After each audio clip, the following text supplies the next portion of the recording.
right, welcome in for another episode of Everything Offense with AJ and Matt. My name is Matt. AJ, how you been? I'm in great, buddy. Yeah, Busy, busy, working. busy. Yeah, which is good. Exactly. So yeah, another great week of football in the books. All this Brady talk, I don't know if Brady made him or he made Brady. It probably was a combination of both, but No, to me on that, if you look at Brady's stats in some of those games, it was Belichick's defense that made Brady look good. for Not sure. in all games, obviously, because you got to have a quarterback to win in this league. That's been proven. But his defense carried Brady some of those games. I mean, you No, look at you look at some of his, especially in his last couple of years with them. He would be like 12 for 19, 150 yards passing, one touchdown, two interceptions, and they'd win the game. There's one game he didn't even throw a single touchdown, and they won like 9-3 because they had a kickoff return for a touchdown or a punt return, and so it goes hand in hand. But you can't win in the NFL without a quarterback. That's been proven over and over again. well, that's the thing is like being a 49er fan, and I do believe Joe Montana. It's between him and Brady. And if you asked me that 2 years ago, I was just defaulting to like, it's Montana, it's Montana, it's Montana. And my argument, and now I'm like, let's be realistic, but my argument has always been to your exact point. When you see Brady go win a game, he goes and wins it by a field goal. Like Montana was like, I'm going to go drive this ball, throw a touchdown, And scored. game over, John Taylor, Yep. exclamation point, mic drop, right? But Yep. then you go Brady, and he's like not struggling, but he's driving to get a field goal. Field goal. Yep. You're saying they're winning from defense, not so much because Montana is driving the field and making amazing reads. And now, let me say, I it'd be hard to bet against or make a case against Brady at this point. It really would be. Oh yeah. But like you're saying, you can't just say it was all Brady that No, did. You just can't. absolutely not. He won a lot of titles and a lot of those major games in particular because the defense was as good as the Yes. defense was, and that is strictly on Belichick. Defense wins championships. 100%. So, and I've always believed in that. So, even though we're talking everything offense, defense does win championships, and offense puts fans in the stands. We all know that saying. So, At some point, Lincoln Riley and the air raid coaches, and I don't know what it is when Leach was at Washington State, you just see the weirdest shit going on. And I love air raid. I definitely preach the good word of the air raid, but there's something about air raid, and they can hire a real legitimate defensive coordinator, but something happens. Something happens, and like Lincoln Riley, no matter where he goes, he has all the talent. Like you can't tell me Oklahoma didn't have top 10 defensive recruiting years every year that he was there. The money they have, you can't tell me that they can't get defensive recruits at USC. It's basically an NFL program at this mhm. point. But for some freaking reason, it I, if you score 60 points, like it maybe this just some weird balance of the universe thing. You're giving up 40 or something like that, right? Like I don't know Yep. what it is, but you just see it year in and year out. It's like Lincoln Riley, you could be Nick Saban 4.0 if you could just get a freaking defense in the building. And he's got talent. You can't tell me he doesn't have talent. So I don't know what it is. What That is it? I went through that with Rich Rog up in Michigan. I was happy to Yes. get Rich Rog. I'm like, he's gonna get this offense going I was at so excited at for a that. top four offense and at a 104th ranking defense because he didn't, like you said, he didn't bring in a D coordinator and he still wanted to bring the 3-3 stack into the Big Ten, which is you're gonna Yeah. get ran over, and they did game after game after game, and it was fun to watch. But you had to put a lot of points on the board because you're gonna give up a lot of points. Yeah. And maybe that's it, right? They're thinking defense in terms of spread defense, which 3-3 is supposed to be the air raid killer. But what people don't realize about that defense, you got to have the best linebacking core in the planet to Yeah. successfully run that 3-3 defense. Like it is a run first defense, and those linebackers got to come Yeah. like downhill hard Well, for it to work. TCS proved that to me last year in the playoff game against Michigan, and I think Michigan kind of underestimated how good that defense was too. They thought that they could just go in there. I'm like, where's the weak spot? Like they run GT, which you run GT.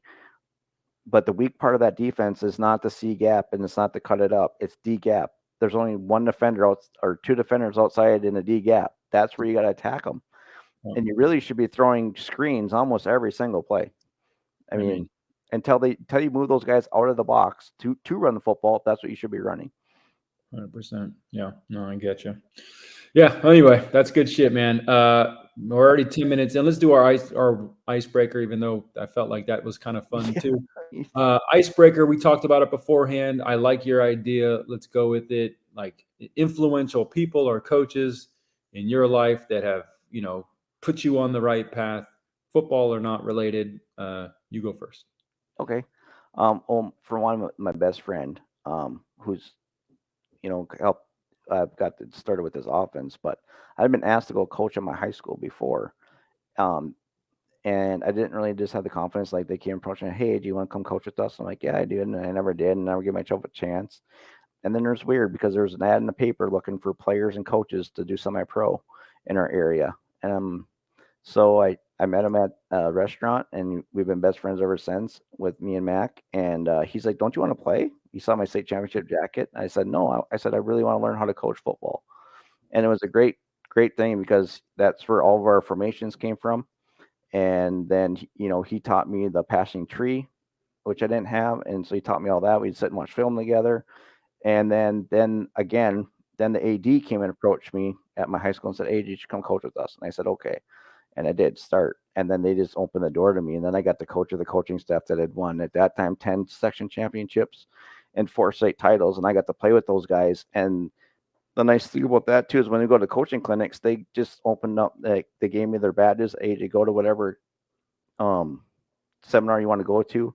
So I went to all these seminars, met Troy Calhoun, Mark Tressman were some of the big names, Brian Billick, the D coordinator for the Vikings, can't remember his name at the time, met him and got to go through all their stuff. Oh, Tony DeMeo was the biggest one because that's, that changed our whole entire offense was from that coaching clinic. And getting to see names like that and adding in their plays was, that was huge. And so to be able to coach with those guys and Mac set me on that path to coach is, it's just been an awesome ride since that point. I was like in 2006. I was like 4 years after I graduated. I mean, this loving life ever since with football. Yeah. Well, it's so funny how things fall into place, right? Like it wasn't like you were out specifically hunting for that, but you put yourself in the right position and took advantage of a situation when a coach gave you an opportunity. I mean, that's kind of like life in a nutshell, right? That's awesome, man. And what's nice for me there is that we have 9 varsity coaches and they're all teachers. I was the only volunteer coach at that time. So I got to go jump around and go learn any position I wanted to every single year. So like the first 4 years I followed around the O-line. So I was like the assistant of the assistant, but I was sat there and I got to take all the notes, write down all the drills, everything we did.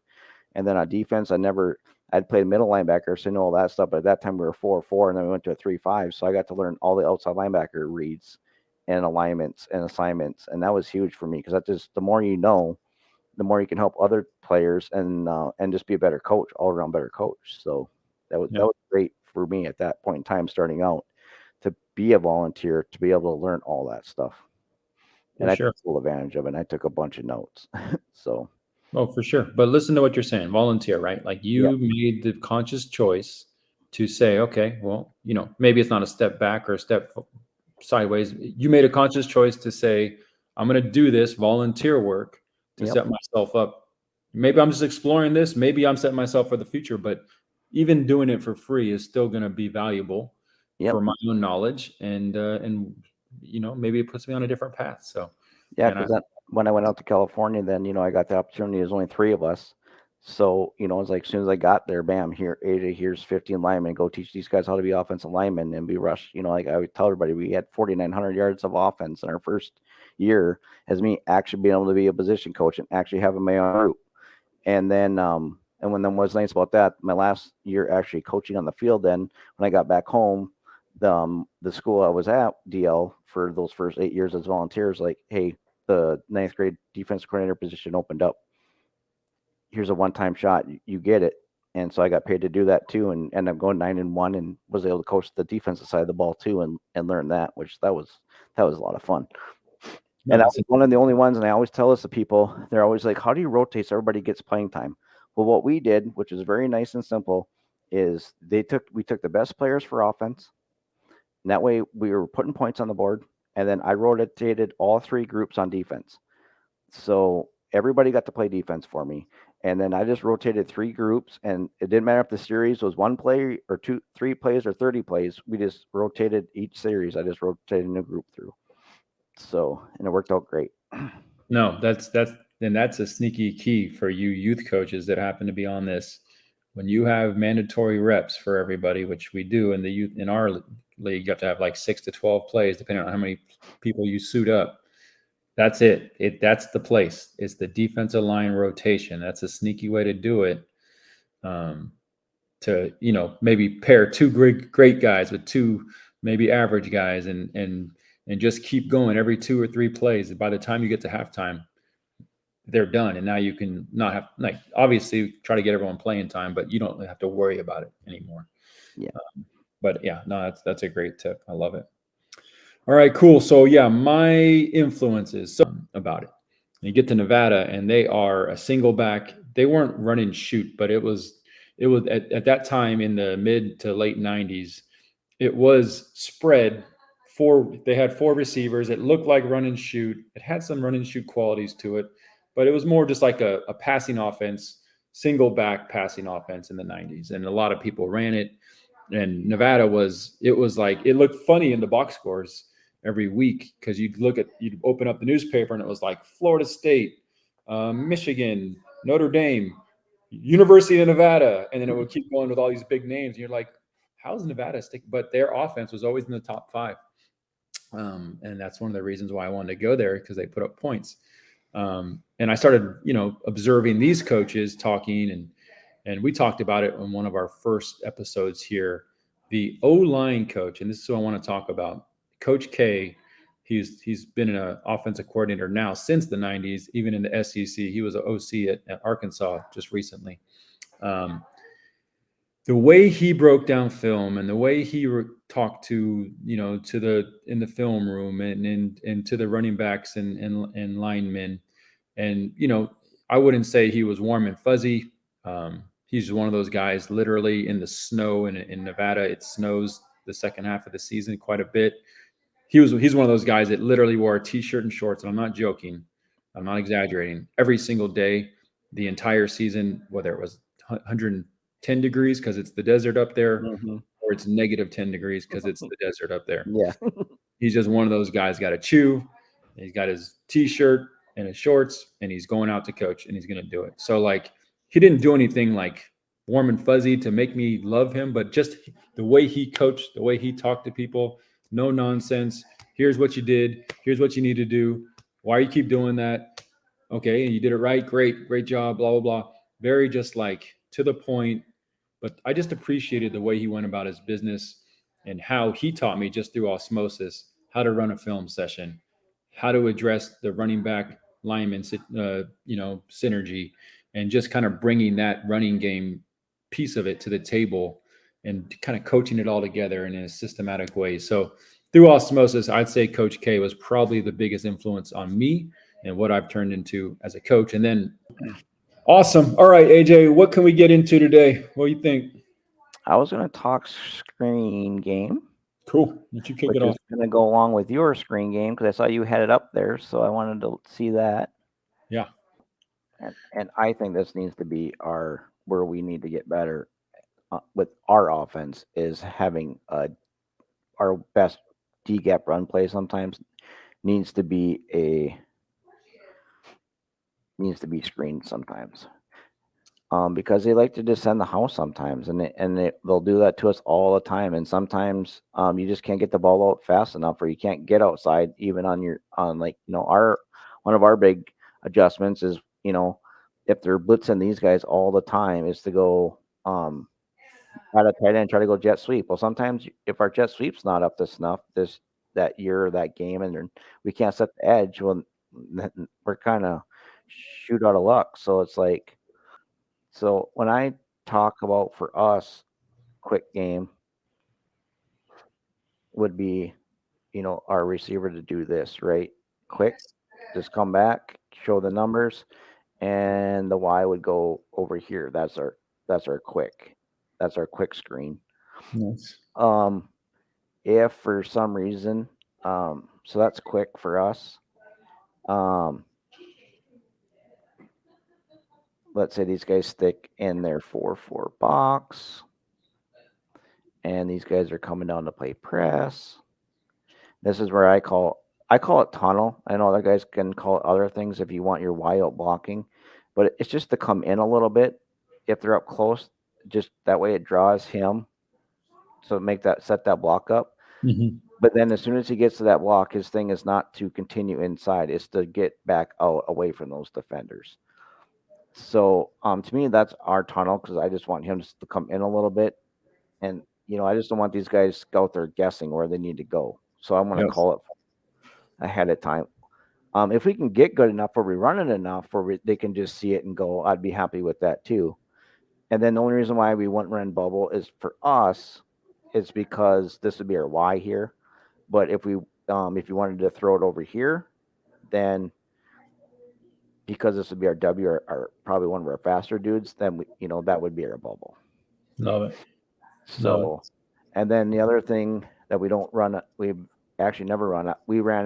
I ran it at my other high school before, would be to have all the typical H-back screens. Have these guys go out here. Yeah. And then to have your running back, on there.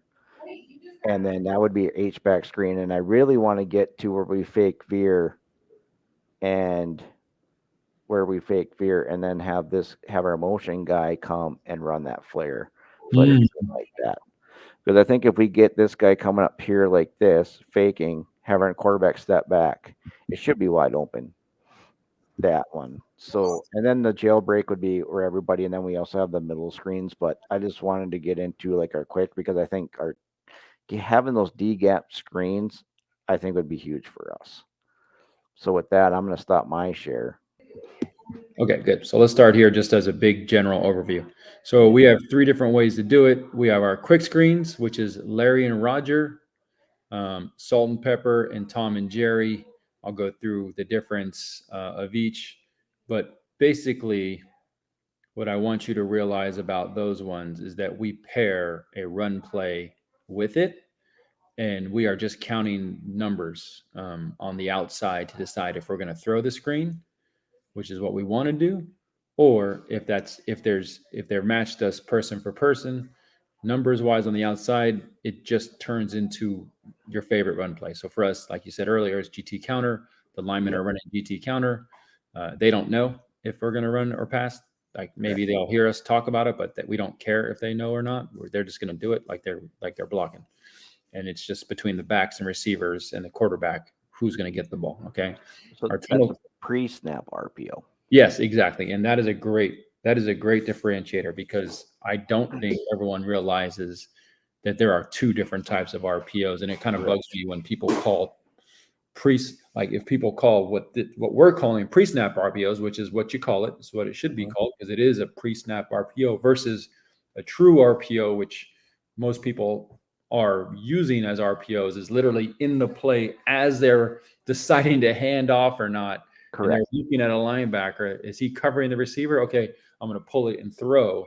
Yeah. That's an RPO, right? Yes. Pre-snap RPO. I love that you stated it that way, because it's a pet peeve of mine when people call pre-snap RPOs.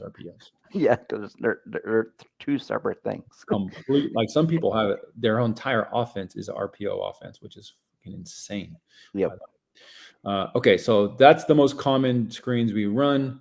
Larry and Roger will run those 10 plus times a game. Salt and Pepper, I want to run it every chance I get, but it's probably realistically a couple times a game. And then Tom and Jerry, I don't really run that, but I'll show you what it is. Okay. Lucy and Rose is tunnel screen, and just like you're talking about, we have them come in and just get back out to the sideline. But that's the one we do have the linemen out there trying to get out in front of them. Okay. And then the slow our running back screen, again, I don't run it a ton, but you do have to have an answer when people send the house, and it's very much like what you just showed for yours. Okay. Yeah. So Okay, cool. So what you're looking at on the screen, it could be Larry or it could be Roger. Larry's to the left, Roger's to the right. We're going to keep it simple. And as you can see, it's paired with our GT counter. Okay, and I've numbered the receivers 1 and 2, and I've numbered defenders. And as you can see here, we do not count safeties in these numbers if they are 10 yards back or more. Okay, so if the quarterback looks up and sees 2 on 1, now this guy is kind of right at that delineation mark. If I have a cushion here and he's like halfway splitting the difference, this is probably my fastest dude, my H. So I'm fine. We're good. That's our fastest. Use your first or second fastest also for at our W there. So exactly. So I'm good running this at this point. Now, if he comes out here, now we have 1-2 against 1-2. The quarterback looks to the running back, says you, and instead of throwing it, he turns and hands it. Okay. If back to this look, if he looks up and sees this, he's going to snap it. And again, this is a no laces, turn a double play, just get the ball out to this fast guy. Every millisecond you take, it's one more step this guy has coming at him, right? So there is urgency here. You do not need the laces. That's one thing I wanted to point out too, because you brought it up and I bring it up a lot because I've been, like you said, I've been to seminars too. Gotta get quarterbacks throwing without the laces, guys, at any level. You should not need laces to throw anything to the sideline. You should not need laces, and you got to practice it, and they'll just get used to it. But there's no reason that they need to find the laces every single time. Yeah, and we have an orbit drill where it's literally two groups facing each other of just screens and receivers and quarterbacks rapid fire, just to like get used to that. Don't worry about anything. Just get the ball out. Turn the double play. Get the ball out. Yep. So we'll give you all that too. But I do want to just make note, we use pedal screens. That is something that I did not know about until I got to this air raid community. And so just so you know, versus a typical bubble screen where the guy's just kind of like looping around and kind of facing the quarterback sideways. You know, when it's high school and above, I actually let the receiver and the quarterback decide for their personal relationship, which is better. But 8th grade and below, I diagnose it and I tell them a pedal screen is literally one hard step forward and then one hard step back. And then they are turning their entire body, their entire chest is open to the quarterback. So it's a nice big target. They're backpedaling away from the quarterback toward the sideline, but they are like literally facing with a nice big target. The receiver is backpedaling, catches it, and doesn't do a 360 turn. He catches it and just gets right upfield and gets behind this blocking. Okay, so I just want to call out pedal versus bubble. It doesn't really matter to me. Again, in high school, let them decide. I'm fine with letting them decide, but the lower levels, I like to keep it as simple as possible. Okay, so it's simple. It's just a numbers game. And this is like literally how we teach it on day one install as a pair. Now, in a game, if I want them to run counter and I don't want there to be a choice, I will just say counter lock or Larry lock and just lock it in. So don't do nothing. But for the most part, 90% of the time, it's like, hey, we're running and gunning up to the line of scrimmage. We're in open, calling Larry, and he's reading it, and we're running, and we're just going fast. Okay. So Larry, 3 by 1, the same exact thing. It's just a numbers count. And so that's Larry and Roger. So this is salt and pepper. So as you can see, and I just wanted to show it both ways because we're using orbit motion. Make sure is this on the screen? Okay. So we're using orbit motion to send them in motion pre-snap, get behind these receivers, and they are blocking. And it's 2-on-1 again here. So it's 3-on-2 against here. And again, we're not counting safeties in this count, but if you want to count them, great. I'll take 3-on-3 with one of my best players, my running back, behind him. So in this situation, we put him in orbit motion. We can do this out of empty, and he can come all the way from the other slot, which we do. This is a great 5-yard and in red zone play. This running back coming downhill with a full head of steam, catching the ball at 5 to 6 yards and just north and south coming downhill, it's a pretty nasty red zone play. So that's one way we run it. And then the other way is just push motion. So he's on the same side as the 3x1 versus the last show. He's on the other side. This is just simple push motion. And then it's the same exact thing. We got blockers out in front. We got our best athlete with the ball. And even if he's one-on-one with the safety, that's exactly what we want. We're happy with that matchup all day. Correct. I like that because that's, like I said, that's what we need to get to with our flare screen with, faking and getting those guys sucked in and just making an easy throw out there. And I love that you don't count the safety because to me, if we're making tackle guys cover, we should be getting 8 yards. I mean, that's just, Sure. Easy. 8, like you said, it's an easy 8 yards. Completion. Period. So yeah, those are we use these are probably the 2 most common screens we use. And if you leave a game and you felt like you haven't run enough screens, then the answer is that you're right. Heard that from Joe Salas early on in our exploration of air raid, and it's very true. Like these are your sweep plays. These are your simple, easy toss plays from the old days. And it's even better because it's like a toss. Even you'd get the ball here in the box. Correct. You get the ball out here on the hash, and you're just downhill. And now that DN has no chance of getting there. Exactly. You can't just grab you by your freaking horse collar and get you down. Okay, so Tom and Jerry, I'll just show this. I don't really love now screens for whatever reason. I've never really had too much success, but it's the same type of theme, right? If it's 2-on-1 on either one of these sides, you could, if you have some awesome athletes out at the outside, you could theoretically just, do a hand signal, call a Nile screen as an audible and have 2-on-1 out here. And that at its root core, like that's the situation we always want to be in. So that's great. Easy. Okay, so when guys talk Nile screens, that would be what I consider a quick screen then. Exactly. Okay. Now it is a quick screen. I still put that in that bucket, but just to differentiate it, we call it a Nile screen. Got it. And we are always teaching get in and get out, just like you're saying. All the flow is coming from in here. Yeah, don't run in there, guys. Even if it looks good. Yeah, I mean, one of my favorite plays growing up was Rocket Ishmael or Desmond Howard on the middle screen, right? And you see all these linemen release beautifully in the middle of the field, and they tuck behind and go across the field, and then cut back across the field, and keep these amazing. Like that was what I fell in love with football, watching Rocket Ishmael run the middle screen. But I'd stay away from that. That's a lot of danger in there, especially at the lower levels. So our version of the tunnel screen, and let me show it this way because this is the only way I run it. I do not run it in the middle of the field. I want my tunnel screen to actually work because the linemen are available to help. We run it in the middle of the field in the past. We've run it in the middle of the field in the past, but like these linemen, I don't know if because they're younger, they just can't affect the play. By the time he catches it, gets in and gets out, like they haven't appeared yet, even in the picture in the film, right? Gotcha. So one tweak that I started doing, and again, I think I stole this from Salas. He mentioned that it works really well to the boundary.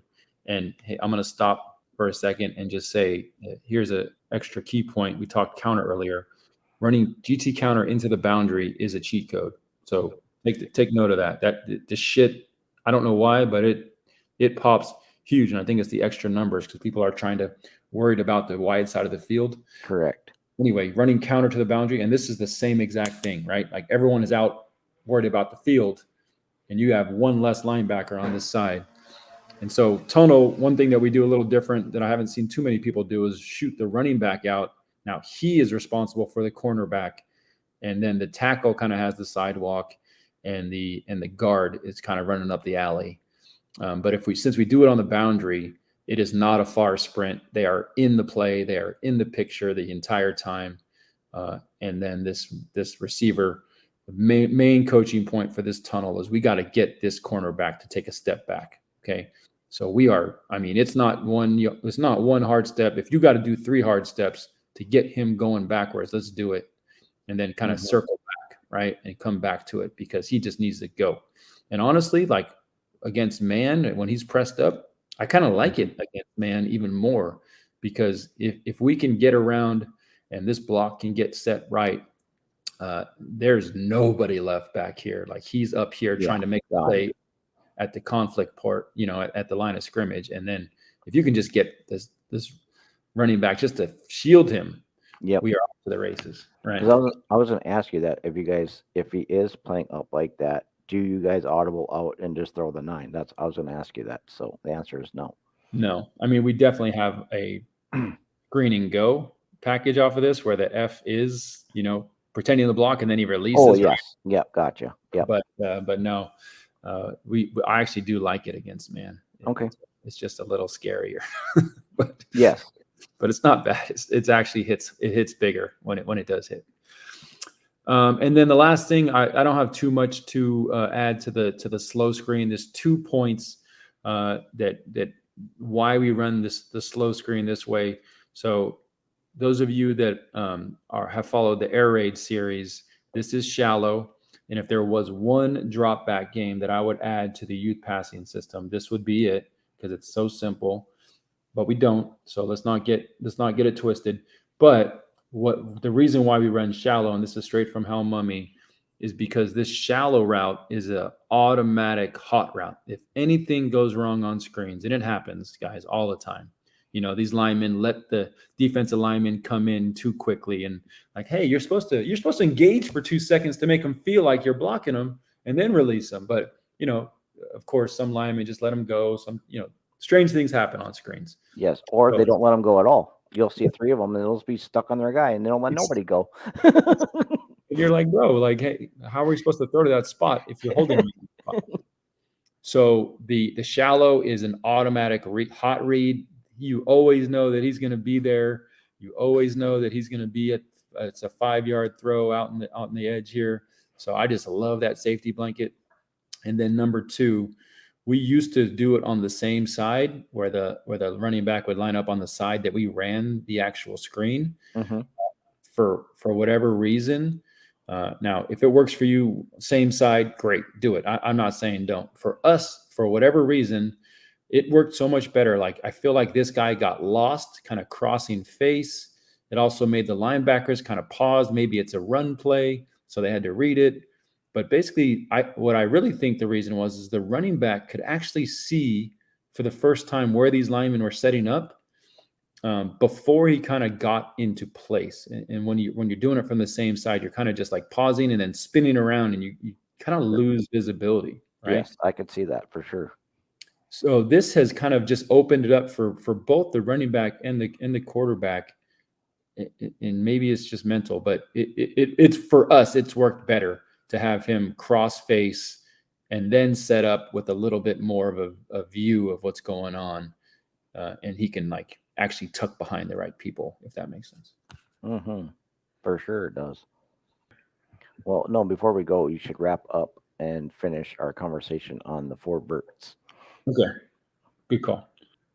Okay. So if you guys have any questions about any of those screens, I do have a full everything screens video on my channel, but it's essentially, these are the main core points that I cover in those. Any questions, put them in the chat. Obviously, the comments below. Happy to talk through any of these points. Now, let's wrap on the screens. I think you guys can see that in general, the philosophy behind both of the way we use screens is similar. I just, spread teams. This really is like half of our run game, if not more. I have GT counter, and I have a draw, and then I have all these screens. So it is my run game as a spread coach. So yeah. I would say anybody, and we've talked about this, AJ, ourselves, if any run heavy coach just added quick screens to their package, their passing offense efficiency and just general offense efficiency and yards would go way up just by adding screens. Correct. You don't need to even get into any of this other stuff. For us, we're gun spread, but with 16 run plays, we are 80-20 run. So, and when we're averaging 7 to 10 yards a carry, which is what most of our games averages are, all we expect from our pass game is completed passes, or else why would we waste our time, right? So to pick good plays that are going to get us completions is crucial. Or else, why are we going to do it? Because your philosophy is not like our, with Woody Hayes. Three things happen when you throw the football, and two of them are bad. That's not your philosophy, but that's definitely our run guy philosophy. And so, when you're averaging, but for us, it would be nice to have that, like I said, because it's this easy, simple way to get teams to stop blitzing you. Yeah, and it's high Like that. percentage, And right? it's simple and it's high percentage and it's the ball's all quick. And then now those guys, now you got those guys in your box. Well, now you're gonna start getting them out of the box more and more.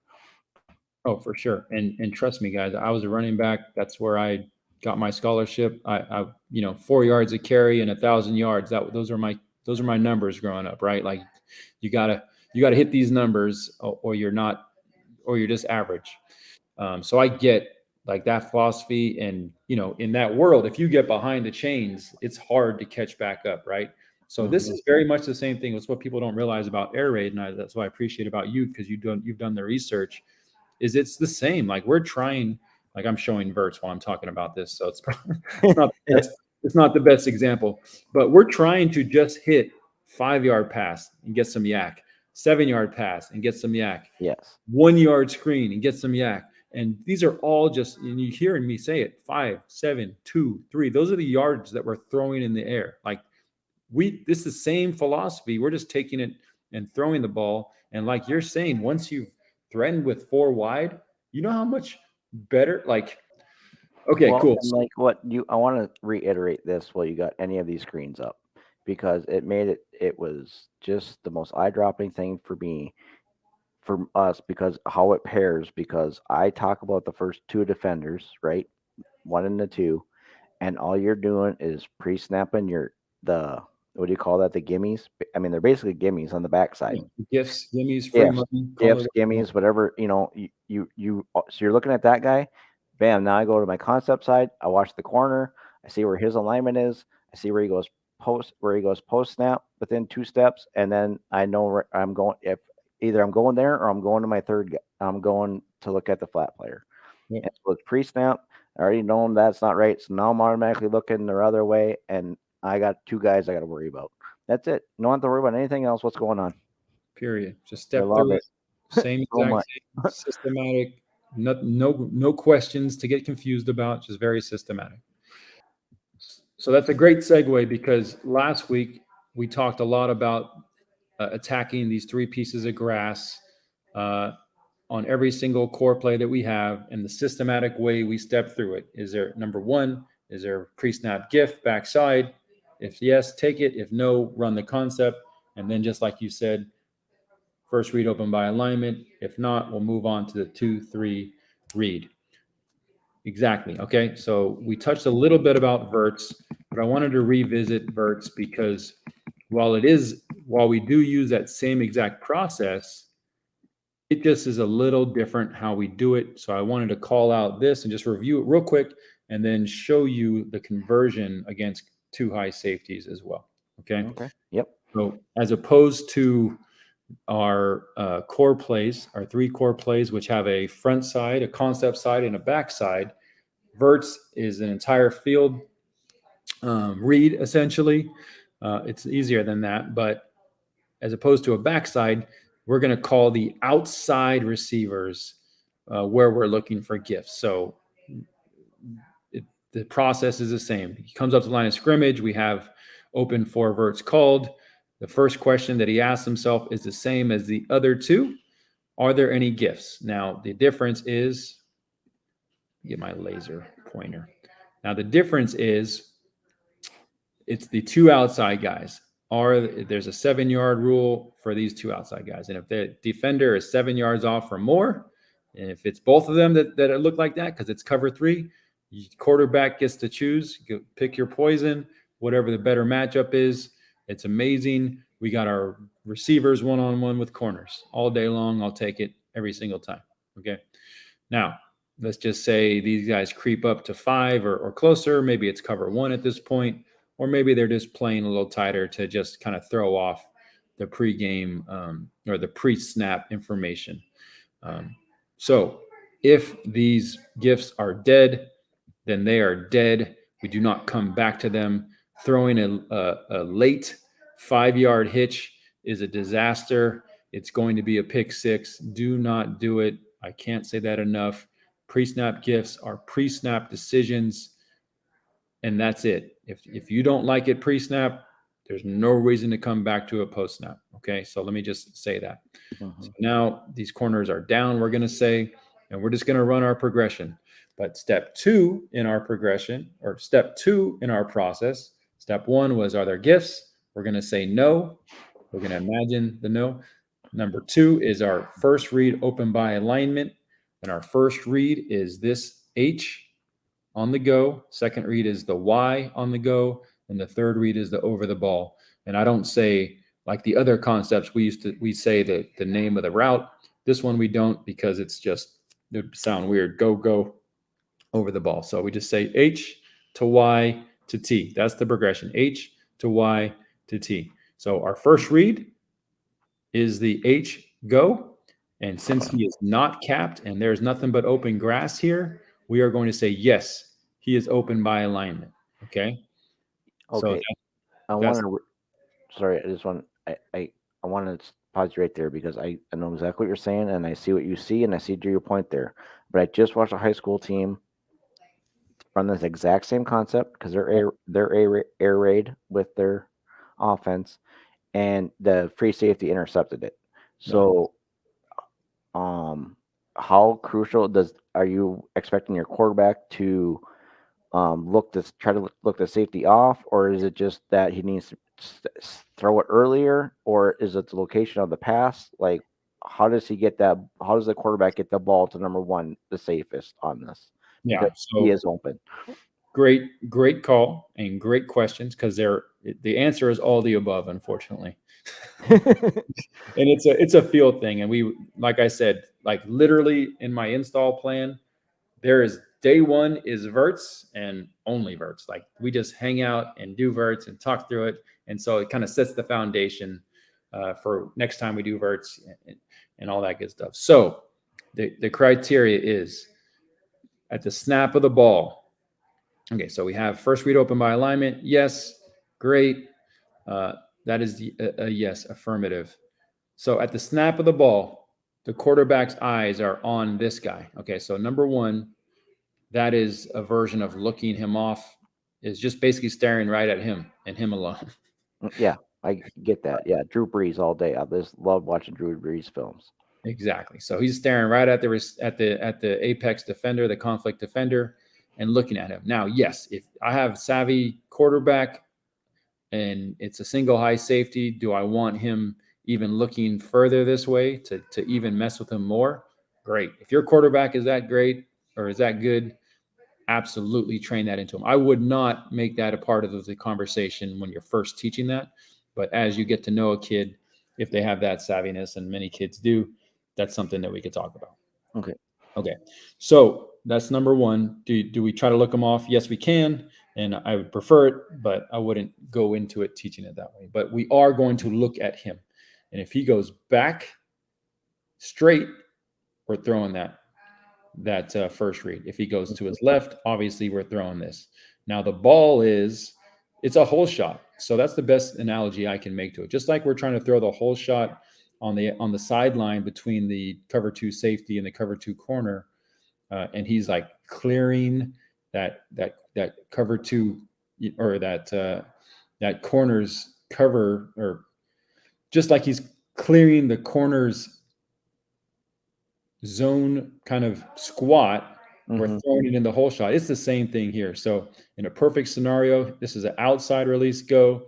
As he's clearing this linebacker who's in zone, he might be walling, but as he's clearing him, this is, again, a hole shot ball, right? A 2 ball, maybe a 3 at the most. But it is not a fade. It is not easy 9. It is not pat and go.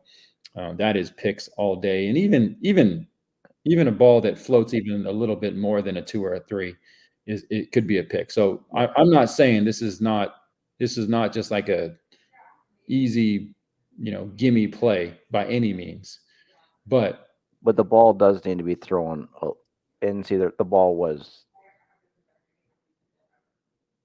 floating a little bit. too much air, like you said, because it won't get picked off if you throw it on a rope and your receiver doesn't get it. But if you air it up, then now you just let the W run underneath it, and you just gave free safety a shot at it if you throw it up for grabs. Right. And not only this, but if you're like, oh, I'll just throw a fade on this side nice and high. Guess who's hanging out back here? Deep thirds, so exactly. Like just because he's got this guy running a stick trying to keep him down. Correct. Not always the case. If he is actually pressed up, and I guess I didn't even say this, if he's within 7 yards, we are outside releasing and going.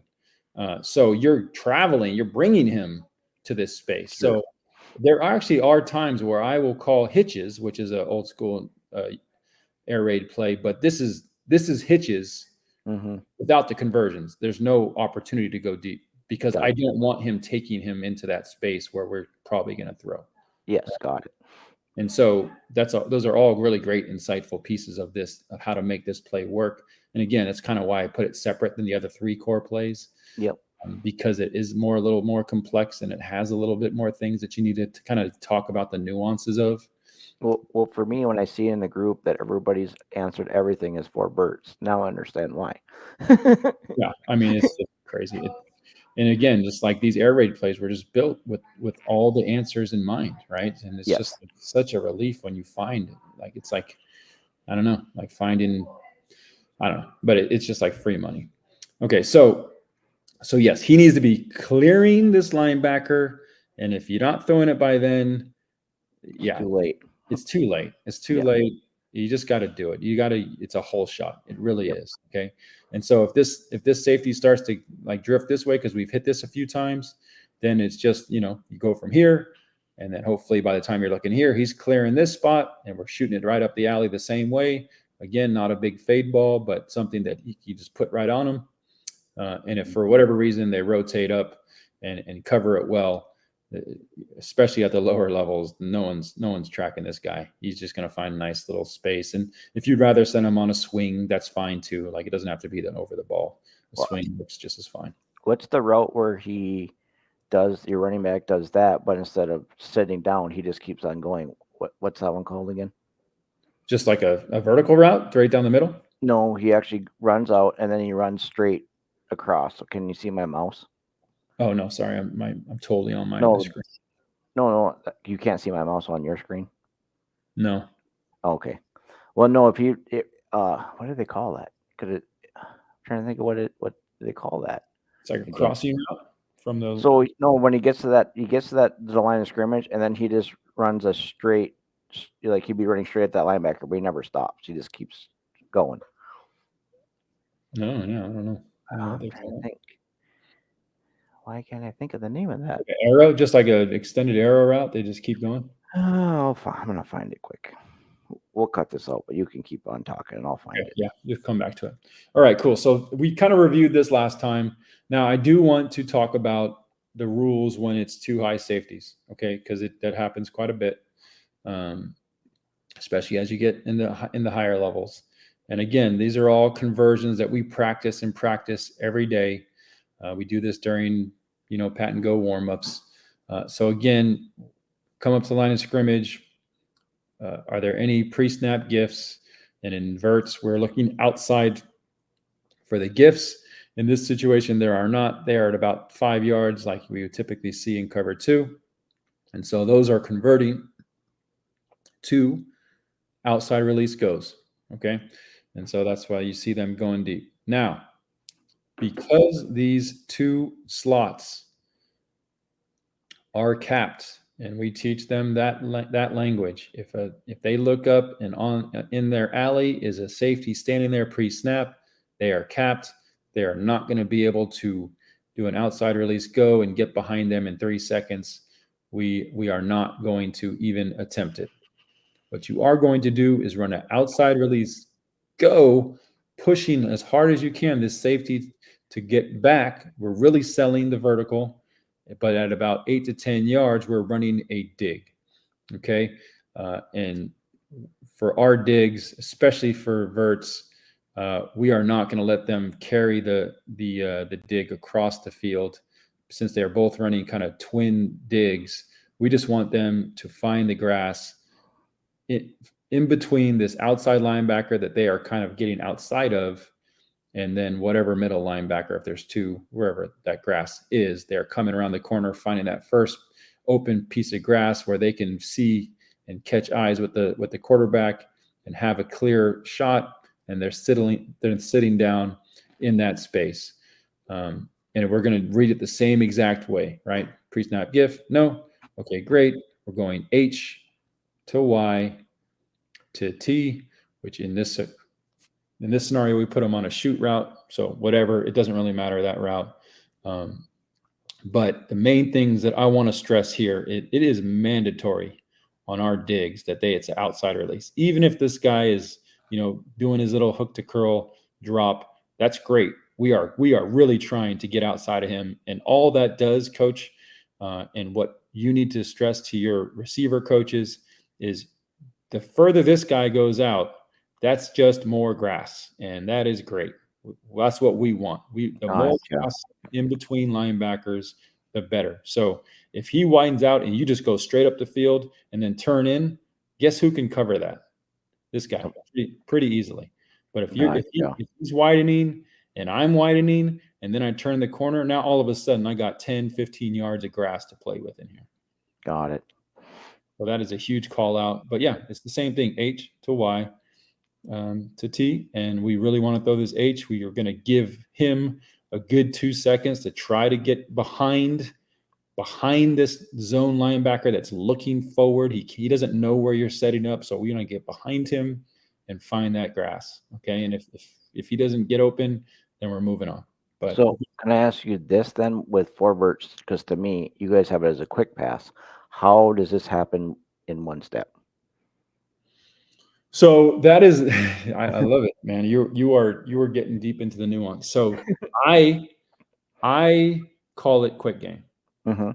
Other coaches call it drop back game. Okay.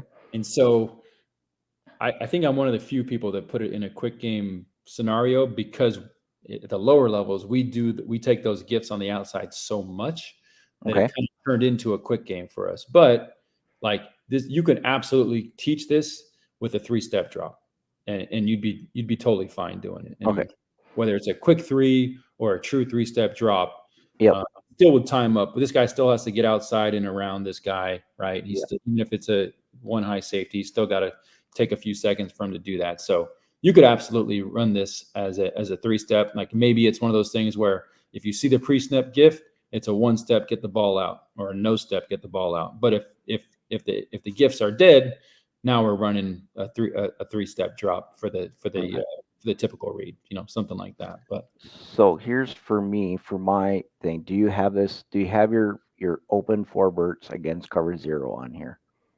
I don't, but I can show you some film of it working. We've actually used that as a. Well, I just want to know, because again, with our offense to pair the gun spread option with the air raid, which is what I'm really even more intrigued than ever. We get cover 0 90% of the time. We get cover 0 90% of the time. So if we're getting 2 high safeties, it's probably a 4-3, or it's a 5-2, or a 3-4. I mean, and they're just playing 0 on us all the time. Interesting. So I mean, I guess it doesn't. So they don't even have a safety. Yeah, they'd have 2 safeties. Yep. Oh, okay. So it's just man under. So yeah, because what defense are you going to put in here for me? I was just going to press them up and just kind of go from there. So you were saying that everyone. No. The W and S's wouldn't be there. They'd be in the box because it's covered 0. There's no one covering these slots. Nobody. They are, but the safeties are 8 yards off. Oh, these guys are covering them. Yeah, they're covering them. It's covered 0. Yeah, the safety's got. Yeah, we get this. Oh yeah, I would just run this. Like honestly, like you probably don't even need to do a full dig if it's like this. That's pretty much. I mean, yes. I mean, that'd be the 4-3. The guys, the W and S's would be inside the DNs. Wow. Yeah, That's I mean, that's what we get. I mean, that's when we see 4-3. That's what we get. Is that? yeah, I mean, I probably would just even make it a quicker hitter than this. Do like Mm-hmm.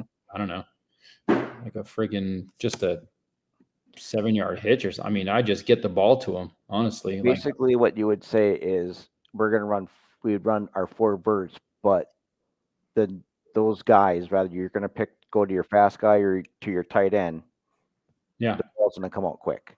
I just say yeah, just It's going to be one step. Look for the ball. I'm going to get it to you.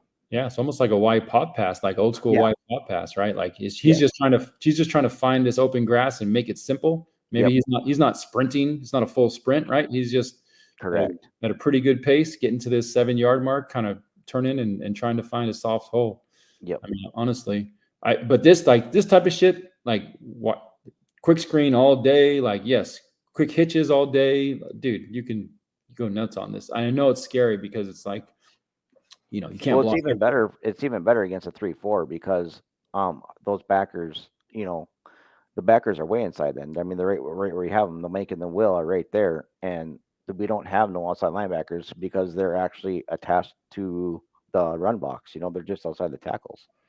Whew, yeah, that makes me salivate a little bit, right? Like, Yeah, it makes you salivate a little bit. We're like, we need get those guys out of there. exactly. Why aren't you going out with the guys? We got them out there. I gotta get a plug for my phone. But no, and then we also get. I can hear you. I just need to get the plug. Yeah. Power's running down.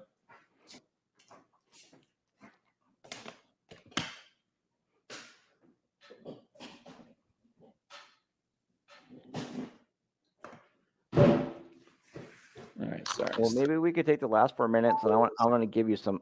I'll give you a couple of scenarios, and you can help me. Yeah. You want to do that for about 5 minutes, and we'll call her quits. Yeah, let's do it. Okay.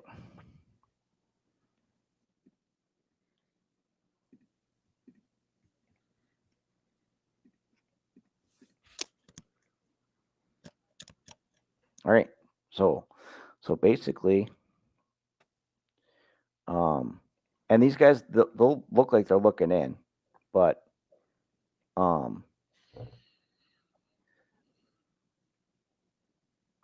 they'll pretend like they're looking in, but really it's man to man, and then the safety's here. So now, if we were to run Verts there again, what we'd want to do, we're not going to look at these guys. But what would these guys would want to do, since they're out there, right, is they'd want to push them out and then curl in like this. That's exactly right. Oh, sorry, undo that. Yeah, so outside release coach. They'd want it outside like that, and then turn in like that. Exactly. That's exactly right. That would be the 4 verts and how we would attack that. 4 verts against 2 high safety. If you got that single high safety, there's no reason for them not to just keep running. Oh, okay. So yeah, so that'd be 2 high. So then, okay. So 2 high. So there. Thank you. See, that's a good point. Missed that. So that's when we would run this like this. Yeah. And then that's where we move this. So now if we do this, then we would go to, because then we're going to get this. This is the other defense we get. And I'm just going to switch him to an S real quick and move him here. So this is the other defense we get. This is 3-4. But these guys have nothing to do with the pass game. Nothing. Like this would be them dropping into the So this would be where they outside release, and this would be where we'd want to hit them quick. Yeah. Before they even get to the safeties. But now sometimes these safeties against us, in particular, they will be right about 8 yards from line scrimmage. So would you then go back to running at them and running inside to your digs? Would you do this, push them out, and then curl in like this? Would that be an easier, quicker pass for the quarterback? I would probably not try to force it. That is a tricky one where we've seen that a few times Okay. with safeties coming down that hard and that close. I probably, and I don't know how much you guys audible. I probably would just get into a quick screen and just throw We that. only audible the run. So that's another thing we have to work on in getting into our vocabulary is I mean, I think our audible would just be green $6.99. We're just going to send them on 4 Verts, but so there you'd probably want to so what screen now, since we're here on this, what screen do you recommend would be their best screen with these guys? Because they're literally 8 yards head up, 8 yards head up, and then these guys are usually about 5 yards off. Yeah. What screen would you think would be the best for us? So I defer to tunnel, or I defer to the slot on your left. I refer to the quick. I refer to the bubble. That's my main go-to. It doesn't sound like that's yours, but it would be like yours would be like this, and then this. Exactly, for the lower levels. If it's just a high school kid that knows how to run a then we're just going like that, right? That, and I like how you had your quick screen, because the way this is set up, your quick screen might be better out there if you got a good outside receiver, because the blocking angle might actually We'll see. For us, this is our Y, so that's why I like to send our big Y against that corner. Mm-hmm. Plus, if you're running him out there, then the safety might go to try to cover him. Totally. And so that's why I like to do this and run it in a little bit like that, or just run the quick and just have them look and give them your numbers, because this is our Y, but this would be our faster side. So this would be like, for us, like you said, it's the same play, but we're just bowing it back. Yeah, exactly. So that's where my mind would go, that bubble screen to my H. But your quick screen out there, that's a nice little setup too. Yeah, because this we've been fortunate enough. Like, that's usually like a 6'3" dude that should be playing tackle, but he can catch the football. So we've had some pretty decent Ys over the years. Cool. So yeah, that 7 to 8 yard safety mark, it messes with quarterbacks' brains a little bit. So and that's something I want to convert to this, but I also want to know the ins and outs of it, because you guys see zone for some reason. Why? And I told this, and I even told it to Bavaro in Oregon. So he was inside zone, air raid, and zone, and he switched to this, and immediately, within like the first 2 games, all he saw was man afterwards. It's just weird, and that's all we ever see is 0 and 1. Yeah, I mean, you're gonna have to beat someone out of that for sure, but it can be done. It's an interesting scenario to have to play against man all the time. Yeah, and it's not comfortable. It's not comfortable at all. But no, and that's why. But I'm like, with your concepts though, as easy as they are and as easy as the reads are, I'd like to work on putting them, probably just switching to concepts. And I kind of, when I talked to Mac about that too, he had just saw Aaron Rodgers talk about how he liked concepts better than numbers. And he's like, numbers have their purposes and they're easy to vocabulary with, but it seems like the wide receivers understand concepts better when you talk to them, because there's so many levels to the concepts. Mm-hmm. And yeah, I based on what the defense does. Like, if you just know where the defense is going to line up, then it's easy, but you don't. Yeah, and the concept kind of fills in the why, right? Like, yes, the whole goal of coaching is to just, like, if nothing else, like, let them understand it. So when they're trying to figure it out in the game, they don't need to like ask you. They're just like going over the why and how it fits in, right? And one thing that's really helped the last couple of years, we focused a lot on preaching to the receivers. Where are you in the progression on this play? Are you the first one? Are you the first read, or are you the third read?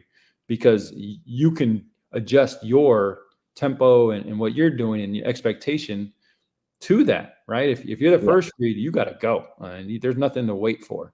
But if you're the third read and you're trying to find open grass, then you can kind of manipulate the linebackers and get behind them and figure out different things to kind of mess with them on. So the concept piece for me, that's the main reason I do it, is because it's like just it gives them the why a little bit deeper. Yes, and this would be our 4-3 cover 0, which is what we get to. Wow. Like 7 guys in the box, and we're still going to try to run the ball. But really, what we would do then, though, what ends up happening for us is if there's 7, we're going to have 6. Yeah. So then this guy's going to probably widen out a little bit. They might give us a 3 and a 2 wide then, and then the backers are just going to fill in here, and then safety might cheat down a little bit then, but he'll still line up basically right over that wide, just like that. Yeah. And those cornerbacks, they're in man. They're always in man. Sometimes they'll look in just so they don't think they're not. But man, you watch post snap, and they're totally just watching our wide receivers. Yeah, I mean the right side of your field right now is like again salivating for any of our 3 core plays. Y corner is jumping off the page at me right now. It's like we're gonna put up so many points. So now, if I was to do your favorite ones, right, would be fade, would be your fade out, right? So he's an outside release like this, right? And then he's got the arrow, right? Exactly. Now erase that. Now plug in corner because corner probably is my favorite. So the Y is running the corner behind the. He's got this. Exactly. Now. Okay. And now he's got what does he have? Got the snag, so the spot route, right? So it's like a slant and sit. Slant sit, but he could sit here. Yeah, exactly. Like that. With that. And then he's got the flare. Yep, exactly. So like this is. And then these guys would, this would be where we could run that. Either slants or sticks, yeah, whatever. Sticks, a lot of people do pair a quick screen with it on the backside too. Okay, like that's pretty common just to have like some easy go-to. But we know, like usually with their alignment, we're not going to get any of this gifts backside because they're going to be usually within 5 yards of us. Yeah. So there we have to go to our concept side, which is where we want anyway, because we got numbers over here, right? We got 3. And now we already know basically that this guy is going to go here, this guy is going to go here. And depending on what he's doing, right? Because he might get caught up in this or that. This guy should be wide open then. Yeah. Or would you still try to throw that 8 route depending on where that safety ends? Oh yeah. One-on-one with my tight end and a defender. I'm trying to throw that corner. If he has any body leverage at all, and we throw it out toward the sideline where only he can catch it. Yep. I'm trying to take that shot. That is a deadly play right there. But yes, like you said, like that running back's going to get lost in the shuffle. A lot of teams actually put him on push motion, just again to like give him leverage on that linebacker or that DN if whoever's supposed to be taking him. So a little push motion right before the play starts, even gets him even better leverage. But yeah, that corner route is freaking deadly, bro. It's a fun thing to watch happen. Yeah. Oh, I wanted this.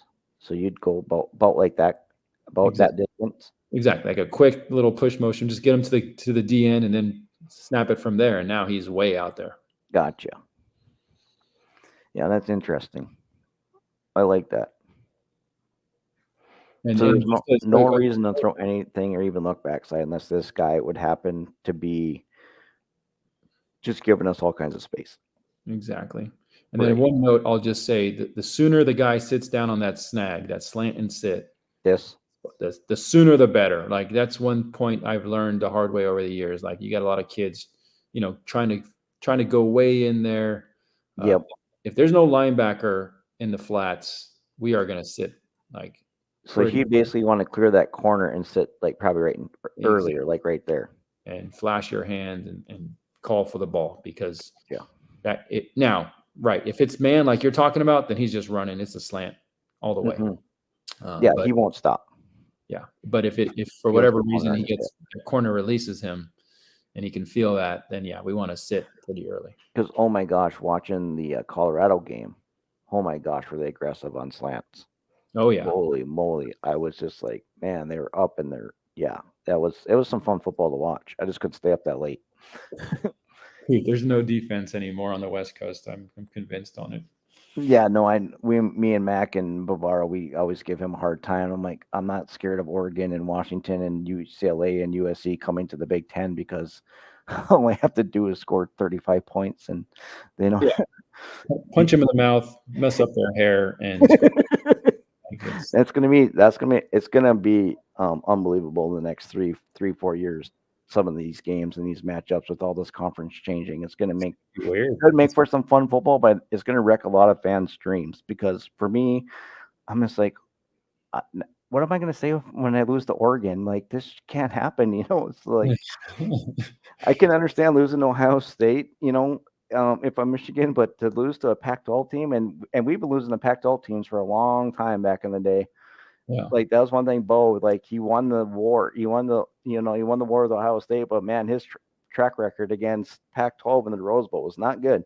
And those Rose Bowls used to be the battle, right? Like, that was a historic game, and now it's weird. Yeah, there's going to be such a mix mash of styles within these conferences now. Yes, it really is, because now you got, because yes, we do have like Indiana and some of these other teams trying to go fast, trying to run, spread offenses, but you still have like Wisconsin and Minnesota and Iowa, and it's all under center I still and single back stuff, and it's just slow. That's all the major players that you just named. Yeah, like the Cyclones, they're trying to, people, the ones that are under that don't have the greater recruits. You gotta get cute, right? Yeah.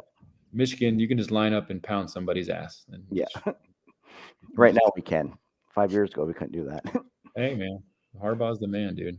I believe. I'm a believer. So anyway, no, this is great, because this is what we're trying to do is combine the offenses and see how they can all work together. So yeah, 100%. So good. And I'm starting to see it, but for me, I need to really work on and study man beater concepts. You know what I mean? Like, that's got to be our go-to. That's what we have to have down going into a season, is the man beater ones. Okay. Because that's what we get. Well, then let's do a separate video on that, because I don't have mesh in this Chalk Talk that we are in currently, but mesh. See, the only problem with adding, and why I chose these plays, is because I need to figure out a way to where it's not costly for you guys. A running team has their offensive practice plan kind of set, right? And so when are you going to steal minutes to work on passing? And so that's another thing we need to do, is figure out how we can meld the practice plans, right? Mm-hmm. But the plays I chose, if you just give it a little bit of time in practice and you can dedicate some time to passing, probably what you already have dedicated to passing, but it's very 30 minutes. That's fine. But if we start adding in mesh, which is the true man beater and is the most beautiful play in the world, yes, that is costly. And that is one of those things where if you're a mesh team, you got to run a little mesh drill every single day. So we got to talk about that balance. Like when we run veer drill every day, mesh drill's got to be a thing. And I know mesh is a man beater, because Ohio State put 70 points on Michigan running that same play probably 20 times in that game. Over and over. Because Mac Brown Mike Brown, whatever that coach's name. I just hate him. I can't believe that Harbaugh allowed that dude to run his man defense. I can't believe he didn't fire him the first year against Ohio State. Then he gave him another chance, and they put another 70 on us. And then he finally canned him. I'm like, why didn't you can him after the first year? And then, John Harbaugh comes and sends us his linebacker coach, his D coordinator, and saves Michigan football. Without that move, that move, we would not be where we're at right now. It's clearly hard to find a DC in college ball, right? Because John Harbaugh saved Michigan football. It's not Jim Harbaugh. John Harbaugh did. He allowed that coach to coach the defense with Hayden Hutchinson there, and then Aiden Hutchinson there, and then now Jesse Minter learned from him, and he's been our D coordinator the last 2 years. And this year, last year, now this year, and our defense has gone from, it was first when the Raven guy was there, was like, I think it was 21.3. I just saw. And then it was 14.6 last year, and this year it's 7.6. And I'm just like, because when everybody was, I told Mac, I'm like, when I talk Michigan football, McCarthy's great, and we got great running backs. I mean, like, two of the best combination, but I know our offense is going to be able to hang onto the ball and put a few points on the board, but it's that defense, because defense is what's got us into the championship games the last 2 years. It's not that offense. I mean, we barely beat Illinois in the trap game before Ohio State game. Like, I'm like, this is a trap game. I was so nervous for that game more than the Ohio State game because I'm like, we have nothing to play for, and they're already looking into next week, and Right, we are right. going into the fourth quarter down to Illinois, and I'm literally shaking, and I threw up during that game, and I just felt passed out because I'm like, and then we kicked that field goal, and then my kicker made that field goal for us, and then my kicker missed that field goal for was that for you guys? Yeah, Yeah, Moody. Moody, Yep. my kicker for 4 years. I felt so bad because, and I support any of my Michigan players. I know they're the Lions, but when we play the Lions, I love seeing Aiden Hutchinson do what he does. I love all my Michigan guys, and that's what's nice about having Metellus for the Vikings and seeing Moody in there. And I love my Michigan players. I always follow them in NFL too For because sure. I'm such a diehard. For sure. Yeah. Dude, I've always been a fan. It was them and Notre Dame growing up on TV. So always See, been a fan. that's exactly why. See, that's what everybody asked me. How are you a Michigan fan? Well, we had Channel 4 was the SEC, Channel 6 was the Big Ten, and Channel 11 was Notre Dame. Yep. And Michigan was always the one on Channel 6. And so, for some reason, why I just decided I picked Michigan because of the colors in the stadium and Tyrone Wheatley in the run game over Notre Dame, and I've been just stuck, and I've been there ever since, and it's been an absolute fun. That's my only diehard team because in the NFL, I was like with you, a Joe Montana fan, and then like I was a Thielen fan, I was a Brett Favre fan when he actually played my team instead of the Packers, and I didn't have to hate him anymore. And so I kind of like I love certain players, but I always like root for the Patriots because of Belichick and stuff like that. Like I know either you love him or you hate him. I love the guy. Yeah. So I love supporting great coaches and rooting for their teams just because I love the coaches. Oh, Like sure. I don't want Bama to beat Michigan, but I love watch.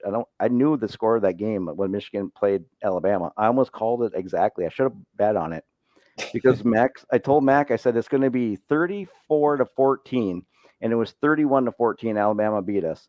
I said we're going to play with them for a quarter, and then Nick Saban's going to make adjustments, and the game will be over. And that's exactly what happened. Like I knew my team. So there was an interesting question in the group saying, when you're picking who's going to win the game, is it upon heart or logic? And to me, I'm like, it's logic. Like I knew I know zero. I'm a diehard fan, and I could wish them the best of luck, but I knew we had no chance of beating Alabama that day. Like I'm gonna have fun and enjoy, and I'm still gonna watch and root for my team, but I knew what the score was gonna be before the game was even kicked off. Like I go with logic. I know when my team's gonna not have a good game. For sure. No, and there's definitely little landmarks you can see along the way when you're. So, what is your favorite college team? What team do you follow in college? Man, that is a great question. I'm much like you now. I follow coaches more than I follow teams. Now, Okay. growing up, I've already mentioned him a couple times today, like Rocket Ismail, Notre Dame. That was my favorite team growing up. But I didn't feel like I needed to choose one or the other because Michigan was on, and I loved Desmond Howard and Charles Woodson and those guys too. So I like the history of the game. I've always loved. Florida State had those years in the 90s, and there's just been so many really fun teams to watch over the years. But at this point, I'm looking for I watch air raid teams on college on Saturdays. So like North Carolina is so much fun to watch right now. And you just find was that North Carolina you watch? Yeah, they're putting up some big points. Coastal Carolina is fun to watch. They're a run heavy air raid team. Yeah. Much like Lincoln Riley, obviously at Oklahoma. Yeah. Like if I were to say I'm like anybody, I'm more like that, where we run GT counter almost as much as we throw. So it's like a real heavy GT counter, kind of like power raid is what a lot of people call that style. Mm-hmm. So I'm more watching like matchups and coaches in the college side. And then I just grew up in San Francisco. So, I'm Niners all the way as far as pro goes. But again, it's more about coaches and schemes now than actually like being a true fan. Yeah. See, and I'll always still watch. I watch Ohio State just as much as I watch Michigan because me and Mac are always like, you always keep your enemies closer than, so I usually will know more about Ohio State than I do about Michigan sometimes because I'll watch that much Ohio State because they're on TV and I, and then, I always watch to see who's going to beat Green Bay, and I'll root against Green Bay whenever I possibly can. So, Love it. I love it. Oh shit! Sorry, someone's texting me. well, no, we should wrap this up. All right, cool, man. Well, another great episode in the books. We'll come back again next week. What you got in mind? What do we got left? Well, you got the drop back game. Oh yeah, so I'm gonna put some drop back game in it, and we'll talk. Maybe that's when we'll talk mesh. I think maybe I will talk a little bit more about how our passing tree, what it looks like, and how it's called a little bit for the passing tree guys. Just to see how you can use the numbers as concepts and how it does work. And then I think we'll probably end it all with we'll have to do one last one on drills, I think. Oh yeah, drills. We have to have that. Okay, good. So great, man. Another great episode in the books. We'll come back next week and wind this down. I think we've got 2, 3 at the most left for you guys. But we're getting close to wrapping this up, and we appreciate you guys hanging with us this whole time. Always a good time.